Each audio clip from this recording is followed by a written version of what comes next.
School জীবনে ভাবতাম যে আমি একজন স্টুডেন্ট, কিন্তু না, পরে বুঝেছি আমি একজন ঘোড়া ছিলাম। ঘোড়া। বেশ কিছু ঘোড়াকে নিয়ে প্র্যাকটিস শুরু হয়, রেসের জন্য প্রস্তুতি।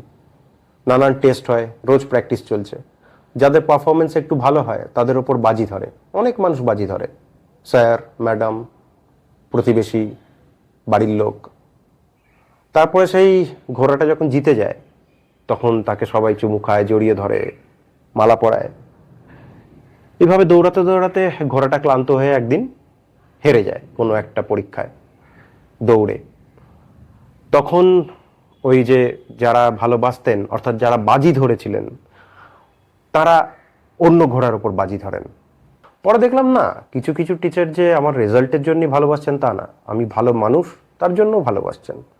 কিন্তু যখন মোটামুটি 30 পেরোলো তখন অনুভব করলাম না, আমি আবার ভুল ছিলাম। শান্ত ছেলেকে বাড়ির লোক, পাড়া প্রতিবেশী, টিচার এই জন্য ভালোবাসে কারণ শান্ত ছেলে মেয়েদের কন্ট্রোল করা যায়। অশান্ত ছেলেরা চক্ষুশূল, কারণ তাদের কন্ট্রোল করা যায় না। আবার উল্টোটাও আছে, শান্ত ছেলেদের যে সবাই পছন্দ করেন তা না। যিনি স্পোর্টসের টিচার তিনি শান্ত স্টুডেন্ট পছন্দ করেন না, কারণ সেই শান্ত ছেলেটা দৌড়তে পদক এনে দিতে পারবে না। টিচার যে কত বড় কোচ সেটা দেখানোর সুযোগ তিনি পাবেন না। আসলে এই পৃথিবীতে আমাদের যে ভালোবাসা, কদর জোটে, সেটা পুরোটাই নির্ভর করে আমাদের উপযোগিতা বা ইউটিলিটির ওপর।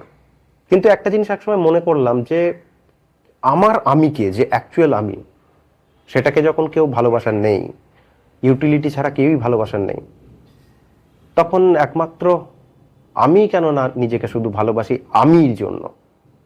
আমি ওর মতো ফর্সা না, তার মতো লম্বা না, ওর মতো মেধা আমার নেই, এই খুঁতগুলো নিজের মধ্যে নাই বা ধরলেন।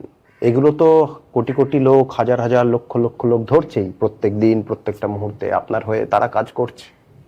অন্তত যে কাজটা কেউ করছে না আপনার জন্য, অর্থাৎ আপনার আমিকে ভালোবাসা, সেটা তো নিজে করুন।